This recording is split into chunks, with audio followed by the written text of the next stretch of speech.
Hola amigos, mi nombre es Hernando de Soto. Desde Navidad los temas relacionados a la corrupción han sido de lejos los más buscados por los peruanos en Google. ¿Por qué nos preocupa tanto la corrupción de hoy en el Perú? Hay dos razones. La primera razón es porque no se trata de coimas menores. No es la corrupción cotidiana como la que pagamos para agilizar un trámite a la cual nos hemos acostumbrado. Involucra esta vez a las élites que manejan el país y atañe su solvencia para gobernar y dar el ejemplo.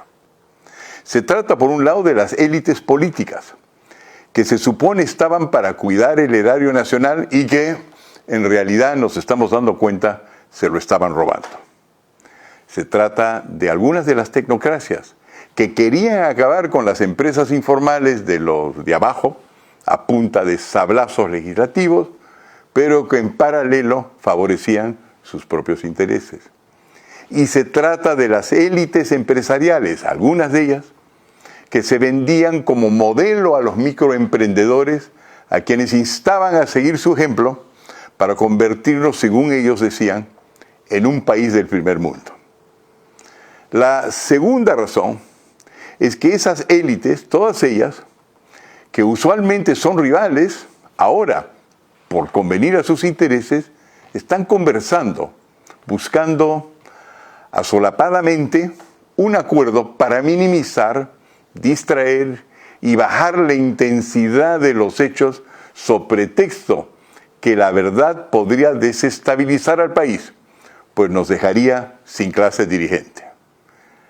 Y eso es porque no leen redes sociales y no siguen el rum de los líderes informales que dirigen la mayoría del Perú, y no se dan cuenta que el pueblo ya está enterado de esta conspiración, está conectado y quiere la verdad y comprende la devastación que no tenerla implica para la moral pública. Ocultar y minimizar ya está generando tres efectos perjudiciales. El primero es que las organizaciones neosubversivas, digamos, que paralizan proyectos de infraestructura, mineros, agrícolas y energéticos, a lo largo de todo el país van a ocupar el vacío con sus relatos sobre la distinta vara con que se mide a las clases populares de las élites, cuando se presume que los derechos de tener propiedad y hacer empresas son transgredidos por el pueblo, se reprime, se encarcela y hasta se incendia y mata. Pero cuando se trata de las élites, se invoca el debido proceso que, como vemos, permite fugas o viajes al extranjero para poner a buen recaudo a los directamente involucrados. El argumento de la justicia no es igual para todos, peor aún, que la democracia y la libertad priorizan la corrupción a costa del pueblo, ha de convertirse en el nuevo eslogan, y de ahí a tener la cabeza de las revueltas a extremistas como Gregorio Santos o Antauro Humala, solo hay un pequeñísimo paso. Hay que decir la verdad para no dejar estos espacios abiertos que serán llenados de propaganda que ya conocemos. El segundo efecto está sucediendo.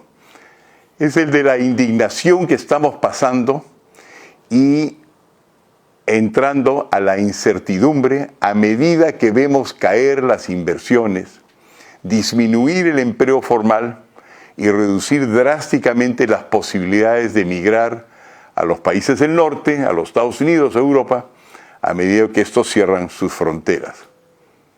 El tercer efecto es la pérdida de la autoestima nacional, que es probablemente el efecto más importante, porque lo más valioso, el mejor recurso que ganamos los peruanos en el último cuarto de siglo es una alta autoestima, y la estamos perdiendo. Entonces, la pregunta que surge es, ¿qué estamos perdiendo ahora que generamos en ese cuarto de siglo que nos precede? ¿Qué recursos nos sirvieron para enfrentar y resolver situaciones inclusive más graves que la corrupción de hoy? ¿Existen otras élites además de las corruptas? La respuesta es sí, un rotundo sí. Pero para darse cuenta, hay que apelar a la historia reciente del país y las lecciones que de ellas se desprenden. Solo entonces será posible fijar un rumbo y un destino como nación. ¿Por qué? Porque no haberla escrito bien el último cuarto de siglo, se nos pasó que el Perú fue el único país en el mundo que en los últimos 50 años venció al terrorismo y cambió radicalmente el rumbo de su modelo económico con un consenso nacional. Victorias que se lograron cuando los peruanos hicimos cosas bien simples, pero tremendamente importantes. Primero, reconocimos el problema, que hasta ahora no lo hemos reconocido para corrupción. Segundo, hicimos un plan de formalización que se dirigía al problema de todos los peruanos, no solamente el destrabar algunas trabas para una minoría, sino para todos los peruanos. Tercero, se tomaron decisiones políticas. Y cuarto, se ejecutaron esas decisiones involucrando al pueblo. Es posible que a estas alturas usted se pregunte qué relación existe entre la corrupción de hoy y el terrorismo de ayer o inclusive el nuevo que se nos avecina. Es muy simple. Mientras el terrorismo es la toma del poder por élites políticas radicales, la corrupción es la toma del poder por élites económicas. Ambas requieren fundamentalmente una estrategia y una decisión política. Esto se los voy a explicar en 3 cortos videos que en total no tomarán más de 20 minutos en su totalidad. En ellos verán imágenes sobre cómo salimos del terrorismo y la economía dirigida, y imágenes de los protagonistas de la gesta peruana, que van desde Javier Pérez de Cuéllar, el general Edwin Donaire, el almirante Luis Gianpietri, los presidentes Fernando Belaúnde, Alan García y Alberto Fujimori, los dirigentes de los ronderos, de los comités de autodefensa, e inclusive varios personajes que nos ayudaron en la Casa Blanca de los Estados Unidos. La secuencia es muy simple. El primer video muestra una historiografía de cómo se venció al terrorismo y muestra cómo muchos peruanos, lamentablemente olvidados, fueron las verdaderas élites que organizaron la lucha victoriosa contra el terrorismo y fueron esenciales en el cambio de rumbo hacia un país moderno. Este video es preciso, es gráfico, pero fundamental. En el segundo video, cuyas tomas principales son en Ayacucho, les presentaremos algunos de los 120,000 soldados sin uniformes, los ronderos, que hoy siguen operativos y que en lugar de chuparle la sangre al Perú, ofrecieron su sangre por todos los peruanos. Hay gente limpia en este país y capaz de sacrificarse para la nación en su totalidad. El tercer video contiene los testimonios de militares uniformados, como el general Edwin Donaire, que fue comandante general del ejército y peleó en Ayacucho, el almirante Luis Gianpietri, que fue jefe del Estado Mayor de la Marina de Guerra y comandante de operaciones especiales, y uno no informado que dará como testimonio el de otros líderes de los comités de autodefensa, que es el jefe de Ayacucho y Huancavelica, Renan Riveros. Él mismo, que actualmente lidera 20,000 hombres en esa zona, 20,000 hombres y mujeres armados, tanto en Ayacucho y Huancavelica, todos los cuales creen en la propiedad privada y se han beneficiado con el libre mercado. ¿Hasta dónde uno puede hacerlo? Si desean conocer estos temas en mayor profundidad, podrán leer los siguientes 4 documentos, los que pueden descargar con un clic en cada caso. 1. El primer documento es el libro escrito por nosotros sobre cómo los comités de autodefensa del Perú derrotaron al terrorismo y crearon entonces el espacio para crear una economía de mercado incipiente. 2. El segundo documento es un artículo publicado por mi persona y que resume en buena parte todos los escritos que hemos publicado alrededor del mundo de cómo la población del Perú participó en la última gran victoria contra el terrorismo en este siglo XX sin intervención extranjera. Lo hicimos solos. No estamos perdiendo guerras, ni como los Estados Unidos, ni como Colombia, ni como los europeos. Nosotros la ganamos. El tercer documento para el cual tienen que hacer clic contiene los enlaces a varias publicaciones que han alcanzado a más de 8 millones de personas fuera del Perú y un poco dentro del Perú. Nuestros videos han sido reproducidos más de 2 millones de veces en el Perú y hemos recibido más de 10.000 comentarios y más de 50.000 personas han compartido estos postings. El cuarto es el texto de esta presentación en caso quisieran verla de nuevo y no tener que soplarse este discurso verbal. Al final hay una conclusión que espero compartan, pero si no la compartan, espero que por lo menos estimule su comentario para este Facebook. Hola amigos, uno de los documentos a los cuales tienen acceso es este, que tomaría unas cuantas horas leerla, y es cómo los comités de autodefensa del Perú derrotaron al terrorismo. Adentro verán ustedes un flujograma que resume la guerra contra el terrorismo, que duró unos 12, 13, 14, 15 años según como uno lo vea, y es el que les voy a explicar ahora en más o menos 10 minutos. Una historia que la mayor parte de ustedes no conocen. El diagrama en el cual me baso tiene 2 vertientes. En un eje tenemos las muertes que causa la guerra en el Perú. Verticalmente 2.000, 4.000, 6.000, 8.000, 10.000, 12.000, 14.000. Y aquí, en el eje horizontal, los años 1980, 81 y llegamos hasta 1995.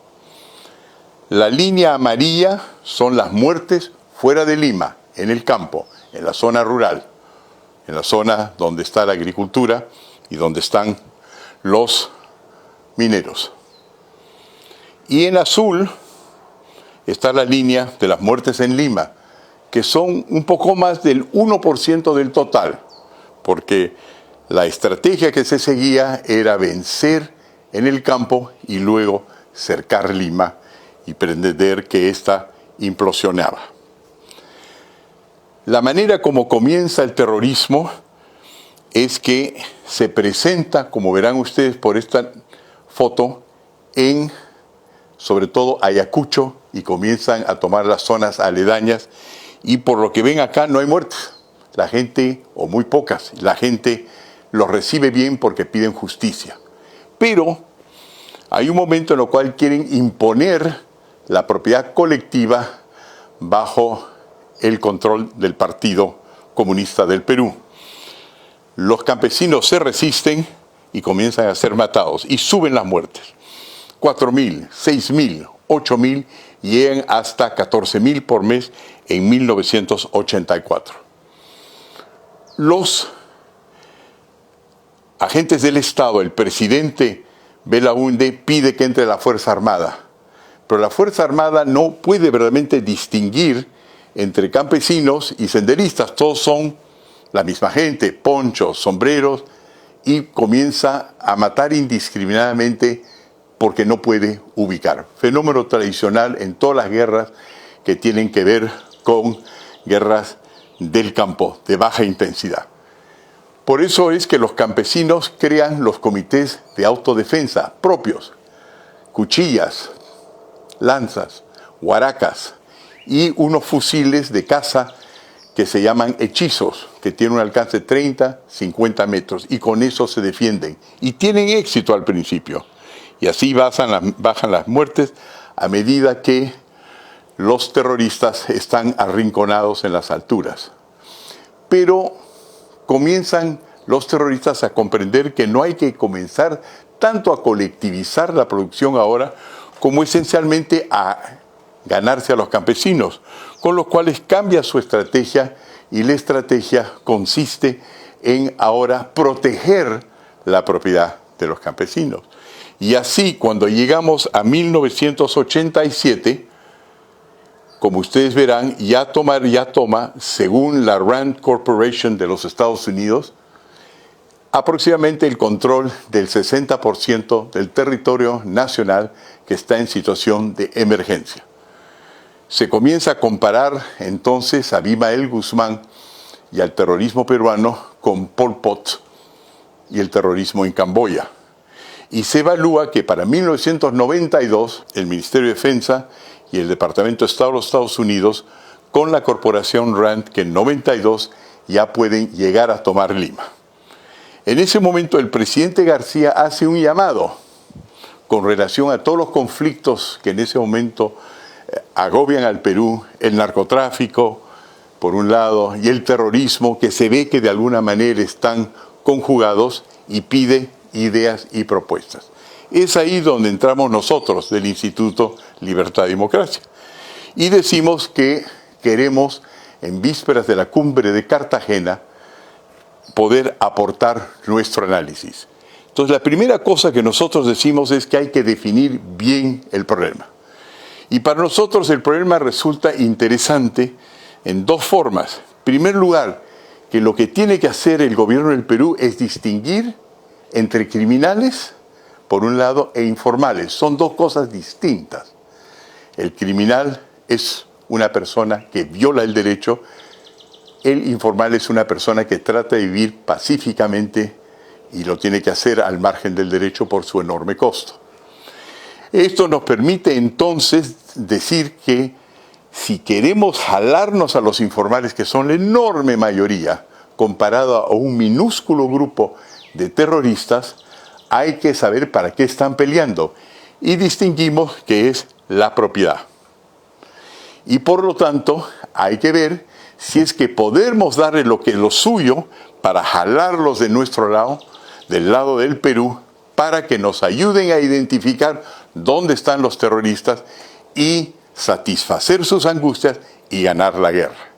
Y descubrimos que hay una cosa que se llama derecho informal y que efectivamente todos los campesinos tienen ya registros de lo que es suyo y que han sido aprobados por sus comunidades y que generalmente son aceptados. Eso nos permite entonces decir en el exterior de que no estamos tratando de imponer, como digamos en Chile, una economía de mercado desde arriba con un dictador, sino que el deseo de una economía de mercado no es solamente las sociedades privadas peruanas, sino es básicamente todo el pueblo peruano, incluyendo los más pobres. Y entonces lo comenzamos a clasificar no como el derecho del sector privado a prevalecer o sobrevivir, sino el derecho de los pobres a tener propiedad, vida privada, personalidad jurídica y el derecho a no ser esclavizado por nadie. En otras palabras, nos inscribimos dentro del amplio área del derecho internacional y los derechos humanos. Y que la idea es entonces combatir la corrupción que viene de parte de una minoría que quiere esclavizar a campesinos que ellos mismos han decidido que quieren propiedad. Y los comenzamos a reconocer. Pero para hacer eso necesitamos un plan, porque no es cuestión de que nos reconozca una academia, nos reconozca una confederación de empresarios privados, sino que nos reconozca a todo el mundo. Para eso planteamos nuestros argumentos de una manera tal que se puede llevar a la Casa Blanca. Y ustedes verán ahí la foto cuando ya se hace por tratado un acuerdo con los Estados Unidos. Ahí ven al presidente Bush, al presidente Fujimori, al encargado del problema en Consejo Nacional de Seguridad de los Estados Unidos, Ben Scowcroft, y al que en ese momento estaba encargado del asunto, que era yo, en la Casa Blanca. Al mismo tiempo, entramos por los ministerios y entramos por el Congreso y el Senado de los Estados Unidos a explicar de que esto no era una trama, un ardid, un programa cuyo objetivo era privatizar por la fuerza al Perú, sino que el Perú se estaba privatizando de abajo y lo reconocíamos con sus propias normas y sus propias costumbres. Para asegurarnos de que se nos crea bien, logramos el apoyo de un gran peruano, Javier Pérez de Cuéllar, que era entonces secretario general de las Naciones Unidas, y al cual le pedimos que nos dieran expertos para ir identificando uno por uno los líderes informales de los comités de autodefensa. Y efectivamente nos metemos en aviones, vamos al Alto Huallaga, vamos al Braem, y ahí, como se verá en esta foto, con la autoridad de los Estados Unidos y los expertos de Naciones Unidas, pudimos efectivamente comprobar que lo que estábamos haciendo era viable, era popular y de acuerdo a las más grandes normas del derecho internacional y el derecho peruano. Al mismo tiempo, nos metemos con todos los partidos políticos y pasamos una ley que nos permite hacer las reformas deseadas, que se llamaba Ley de Simplificación Administrativa, que la sacamos justo antes de que entre al poder el presidente Fujimori con el presidente García, pero con la firma de todos los partidos políticos, no un decreto legislativo, no una delegación de facultades, sino todos los partidos políticos del Perú la firmaron. Entonces entramos a reformar el Perú con un apoyo general de abajo, un apoyo de todos los partidos políticos y por otro lado con tratados internacionales con los poderes más respetados del mundo. Eso hace que también se puedan ir, como verán ustedes también por esta foto, ir armando a los campesinos bajo la supervisión del ejército, de las Fuerzas Armadas, que ya entonces podían distinguir entre tirios y troyanos, mejor dicho, entre terroristas y campesinos pacíficos.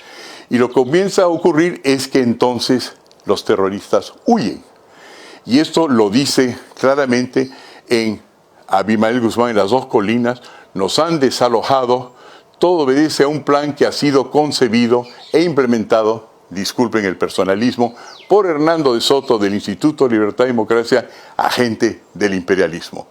Y efectivamente logramos que todos los miembros, o la mayor parte, los 182 miembros de los que eran entonces los comités de autodefensa, vengan a Palacio de Gobierno y ahí se los empodera para efectivamente titular y sentirse parte del sistema y vencer al terrorismo, cuyos líderes fugan a Lima en distintos momentos, con distintos personajes, donde fueron capturados por 3 brillantes policías. Y así se creó un poderoso ejército peruano de uniformados y no uniformados. 30.000 policías, soldados, uniformados por un lado, y 123.000 miembros de los comités de autodefensa que barren el territorio, haciendo huir al enemigo y bajando las muertes radicalmente y acabando con la guerra. Todo lo cual quiere decir que cuando se lucha contra la corrupción, cuando se trata de armar país, cuando se quiere un gran consenso nacional, es necesario tener un plan, y el Perú ha elaborado el único plan, el único, en 50 años que ha vencido al terrorismo. Ni los Estados Unidos lo están ganando en Afganistán, ni en Irak del Sur, ni en Siria, ni en Libia, ni tampoco el apoyo europeo. Los colombianos han tenido, que Dios los bendiga, a negociar en La Habana. El Perú ha sido el único país que ha podido hacerlo solos y bien machos. Vencimos. De la misma manera que podemos vencer la corrupción con un buen plan. Muchas gracias, amigos.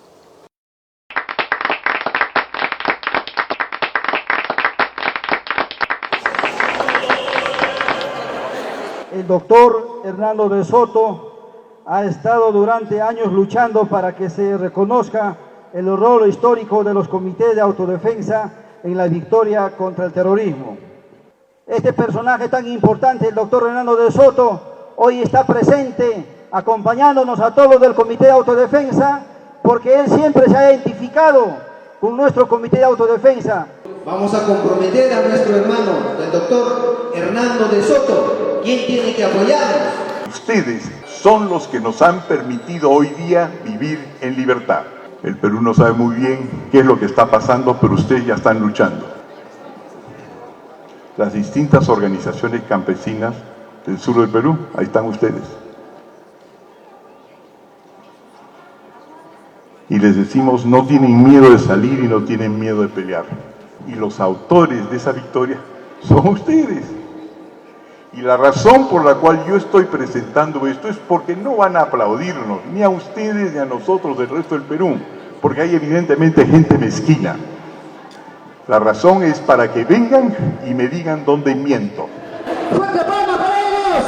¡Esta es la comisión! ¡La nueva comisión que dispuesta a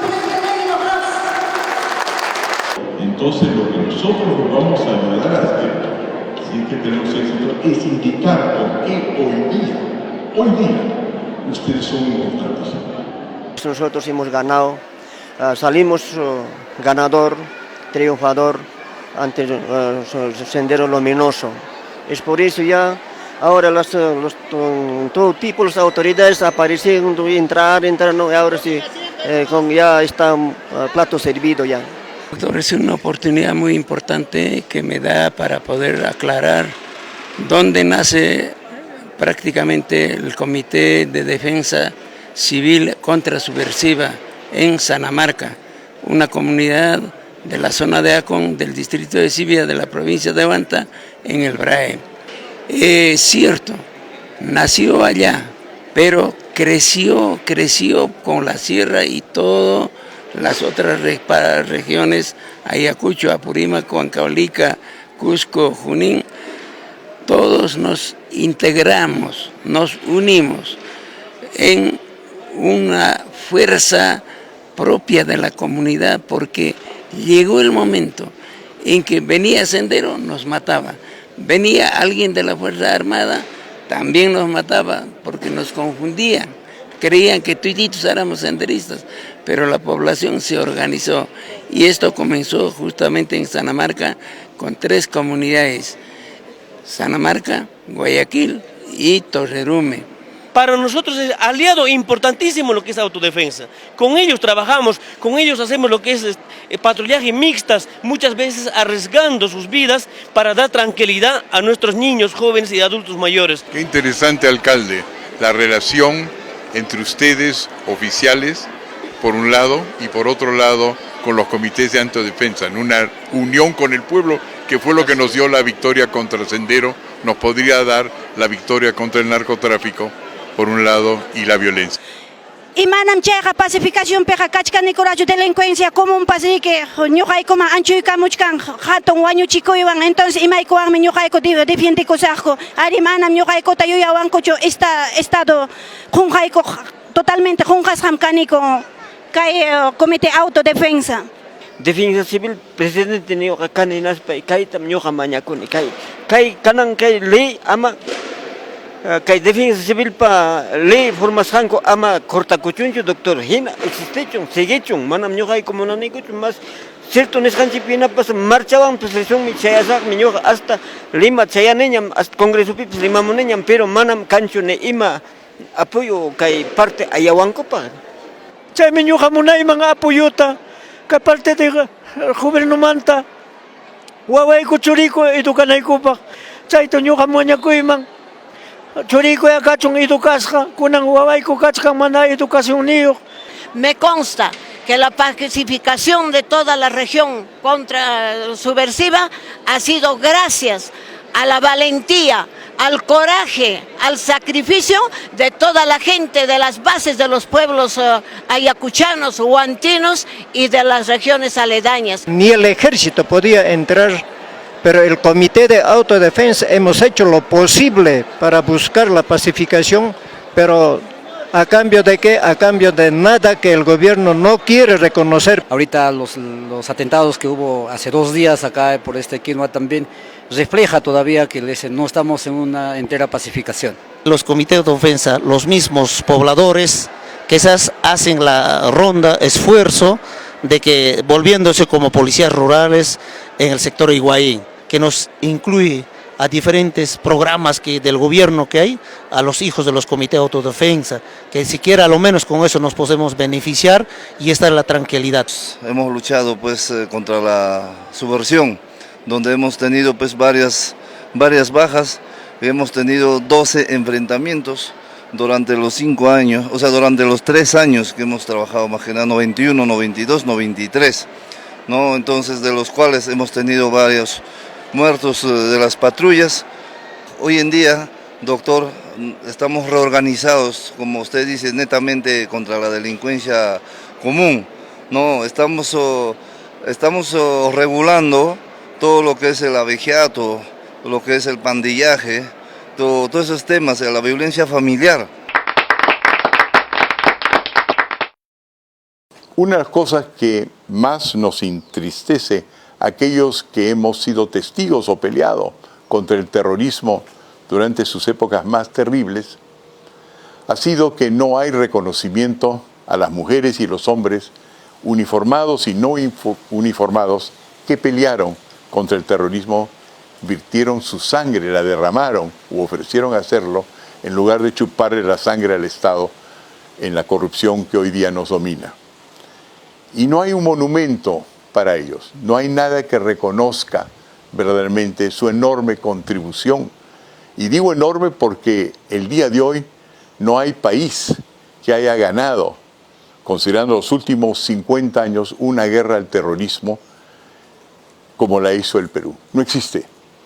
Entonces hemos comenzado a ver de qué manera apoyamos a los pobladores de distintos puntos en el Perú a hacer un monumento económico, que es pintar paredes con una plantilla para reconocer a personas no corruptas y que dieron su vida u ofrecieron su vida para el país.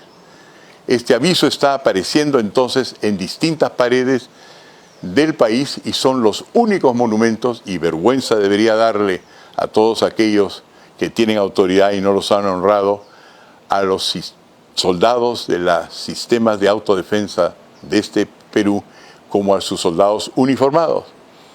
Hay muchos soldados que han sido honrados por guerras que hemos perdido hace 100 años, 50 años, pero no hay ninguno para los únicos soldados que han ganado una guerra como nadie en el mundo. Por eso, y para recordar esos momentos y alentar este movimiento que esperamos crezca poco a poco, es que he invitado a 3 grandes guerreros que lucharon por la libertad y la democracia en el Perú. Por un lado, al general Edwin Donaire, que ha sido comandante general del ejército y peleó en Ayacucho. Por otro lado, al almirante Luis Giampietri, jefe de Estado Mayor de la Marina de Guerra y comandante de operaciones especiales. Y en tercer lugar, a Renan Riveros, que es hoy día líder de los comités de autodefensa en Ayacucho y Huancavelica, y que hasta el día de hoy comanda aproximadamente 20.000 hombres y mujeres armadas que están listos para defendernos y ayudarnos a poner orden. Gracias por su atención. Comienzo con una entrevista al general Edwin Donaire. Así como reza el dicho y está en la naturaleza del hombre, que el hombre en la paz se olvida de Dios y vilipendia y menosprecia al soldado, y en la guerra implora a Dios y llama al soldado, es el tiempo, todavía, gracias a usted, doctor Hernando de Soto, que hace que renazca ese reconocimiento y gratitud de ese soldado sin uniforme, que con poncho, ojotas y chullo combatió contra el terrorismo codo a codo con las Fuerzas Armadas. Y a ellos le debemos. Y así como hay corrupción en el Perú, también hay gente decente.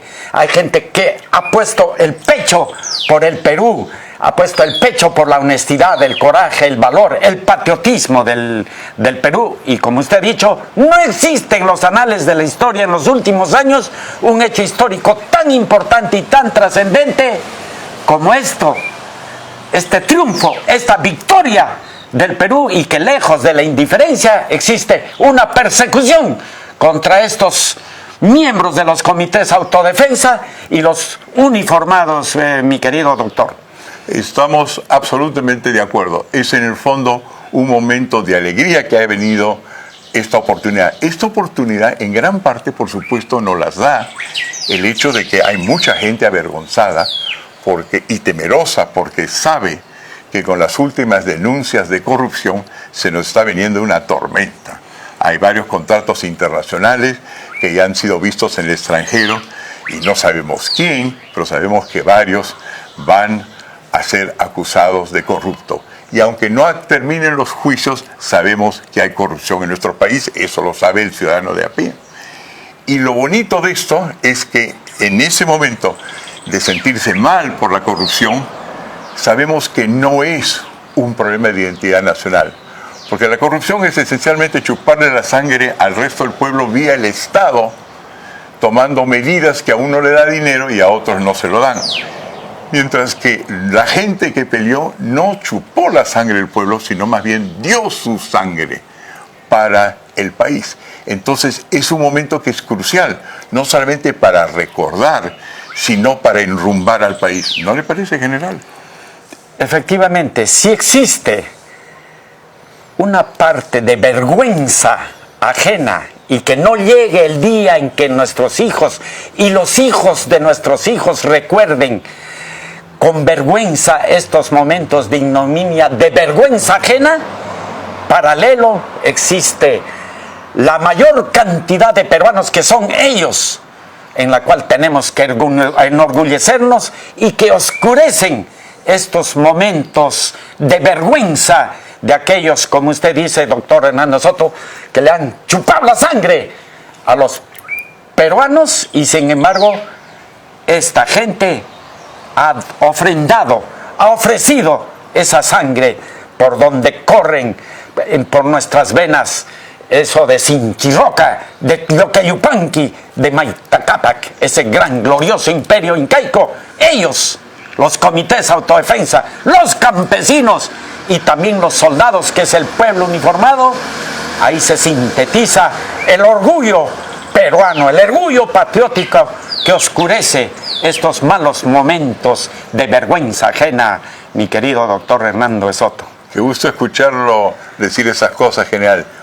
Una manera como estamos pensando, y hemos conversado de esto antes usted y yo, es que con tantas guerras que ha perdido el Perú, noblemente, por supuesto, a la altura de su potencial, esta es una que hemos ganado.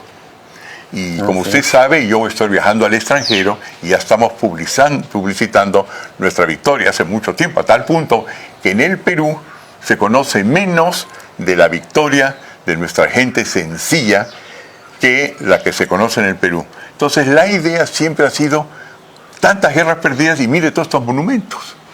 Y cuando se trata de esta última guerra, no vemos los monumentos. Entonces la idea para comenzar a que el Perú se reencuentre orgullosamente con su pasado reciente es, hagamos pues monumentos murales, memorias murales, ya que los gobiernos ni municipales, ni las gobernaciones, ni el gobierno central parece rendirle el homenaje que merece nuestra gente, mucha de la cual todavía vive. Entonces la pregunta es la siguiente: ¿qué le parece la idea de invitar a los peruanos de que utilicen estos esténciles, estas distintas formas de reproducir en paredes, para crearle en el Perú decenas, si no centenares de monumentos murales a la gesta que ha hecho ustedes de las Fuerzas Armadas y aquellos no uniformados del pueblo que lucharon contra el terrorismo? No puede haber una idea y esta iniciativa más brillante que parte de usted y que muestra la nobleza del doctor Hernando de Soto, no solamente a nivel nacional, sino a nivel internacional, de llevar estas gestas históricas, ahora que viene el bicentenario, de reconocer en estos últimos 100 años esto, que es una de las grandes victorias. Un gran gusto tenerlo, general. Honor y gloria al pueblo peruano. Gracias. Creo que es un capítulo que no se había escrito en la historia, que es quizás uno de los capítulos más importantes cuando existe una confrontación como la que tuvimos, que es la de que el pueblo exprese el agradecimiento a quienes hicieron posible que esto no fuera más allá. Las guerras de este tipo no se ganan, son guerras que se pierden, y se pierden cuando los estados dejan de luchar por la sobrevivencia de la democracia. Y creo que esto es lo que ha pasado en nuestro país. Terminó este conflicto, terminó para nosotros mucho más heridos que para ellos. Ellos han pasado piola, estuvieron un tiempito purgando en la cárcel, la mayoría ya están afuera y están tratando de armar nuevamente otro tema. Y eso está muy relacionado con el asunto de la corrupción. Tiene usted absolutamente razón, porque lo que nos hemos olvidado es que esencialmente el terrorismo es un movimiento ideológico y nadie verdaderamente tocó el problema de la ideología. ¿Qué motiva a la gente de matar el uno al otro? ¿Qué vueltas se le puede dar para que no exista esa matanza? Nos hemos contentado de ver que ha habido víctimas, y eso está muy bien, pero no hemos ido a la raíz del problema. La ventaja que tenemos ahora hasta cierto punto es el hecho de que creo que estamos a tiempo en este país, que está por ser desmoralizado con todas las noticias de corrupción que vienen, de recordar que no tiene ninguna razón por la cual ser desmoralizado, porque venció como no lo ha hecho ningún otro país en medio siglo. Que la gente vincule que si se están parando minas, que si se están parando perforaciones en el país, que si se están apagando proyectos, no es esto divorciado del mismo ímpetu terrorista con el cual comenzamos en los años 80. Creo que es importante lo que está usted haciendo porque pone en evidencia que no estamos todavía concluyendo un capítulo. El capítulo todavía tiene algunas reservas abiertas y que hay que terminar con eso definitivamente. Creo que si no hacemos eso, le vamos a dar los elementos que necesita la subversión para reinstalarse nuevamente y recomenzar, basándose ahora en lo que está sucediendo.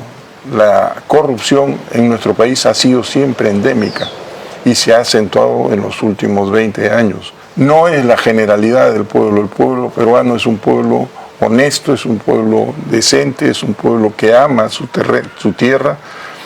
La Pachamama es parte de ellos y creo yo que si no levantamos esos valores podemos dejar el camino abierto para que la subversión se vuelva a instalar en nuestro país. Anteriormente, yo a lo que recuerdo, en el año 80 yo tenía mis 15 años y yo recuerdo bastante que la lucha era pues contra el Sendero Luminoso, que venía atacando a los hermanos del campo, y asimismo también ha habido una confusión con nuestra Fuerza Armada, entonces que nosotros nos encontrábamos en el medio, no podíamos a dónde ir, a dónde salir y tampoco no podíamos abandonar nuestras tierras. Es por eso que efectivamente nos hemos organizado, nos hemos aliado con nuestras Fuerzas Armadas, mayormente con nuestro ejército peruano, y así hemos emprendido la lucha para poder derrotar al Sendero Luminoso.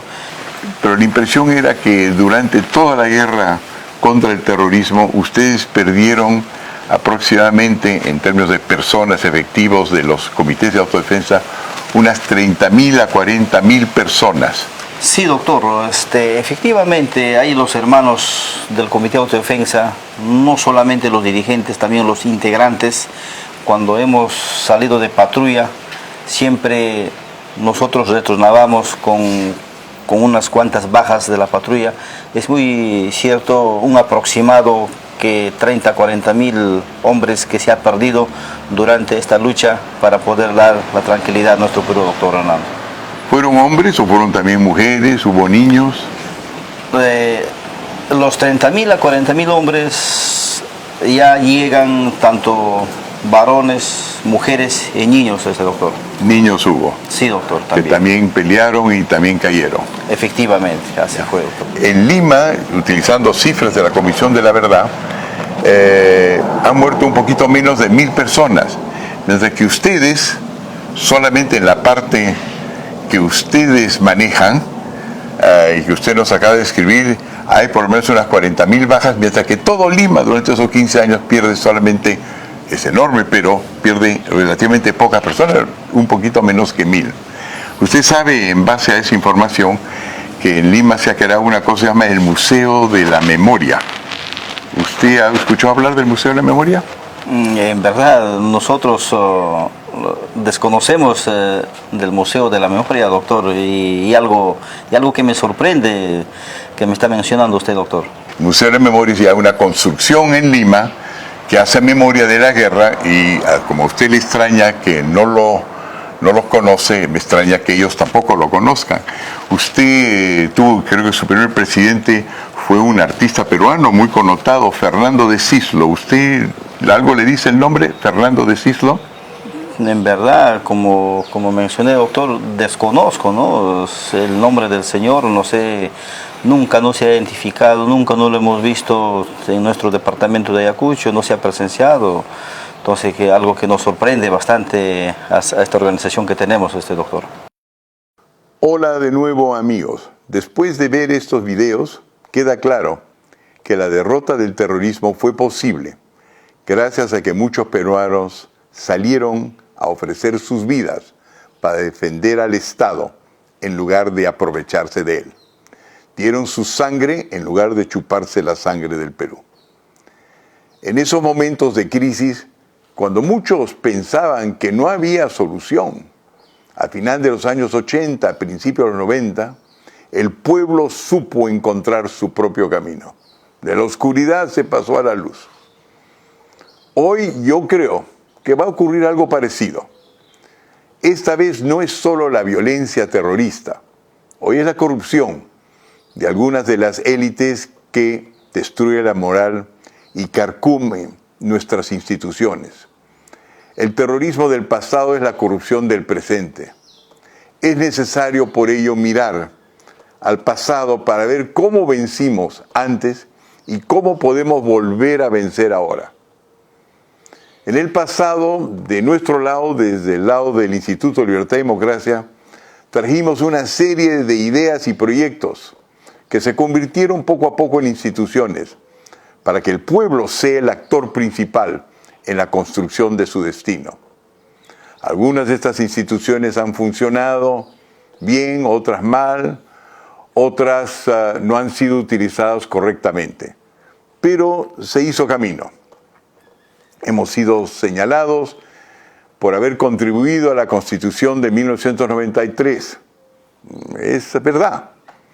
A los primeros acuerdos con el Fondo Monetario, el Banco Mundial, el Banco Interamericano de Desarrollo y las Naciones Unidas. Eso se hizo en 1990 y lo fomentamos y planteamos nosotros con la ayuda de Javier Pérez de Cuéllar. Es verdad. Contribuimos a la formación del Defensor del Pueblo, de la institución de la revocatoria, del referéndum, entre otros. Creo que son más o menos casi unas 1000 normas. Es decir, siempre hemos tratado de darle el poder al pueblo. Ahora, la corrupción lo ha desdibujado en muchos casos, lo ha relativizado y en muchos casos terminó por arrancarle muchos de estos derechos con vericuetos legales aquí y allá. Por lo tanto, es importante poner el contexto actual, la experiencia vivida en esa guerra, en esas reformas que fueron tan exitosas y hacer una reflexión adicional. La victoria contra el terrorismo y la inercia económica que arrancamos en este país hace 25 años nos sirve para lidiar con los problemas de la corrupción de hoy. ¿Por qué? ¿Qué tiene que ver la corrupción con el terrorismo? La razón es que el objetivo de los corruptos, así como el objetivo de los terroristas, es el mismo: apropiarse de lo que no les pertenece. Lo que nos queda por hacer es entonces construir un país en el cual los derechos de propiedad sobre nuestros recursos, sobre nuestro trabajo y talento estén tan bien definidos y reconocidos por todos que no quede duda a quién pertenecen las cosas, y así se reduzca el peligro de robo vía corrupción, terrorismo o violencia. No hay otra opción para la prosperidad sin transitar por este camino. Muchas gracias, amigos, por su tiempo.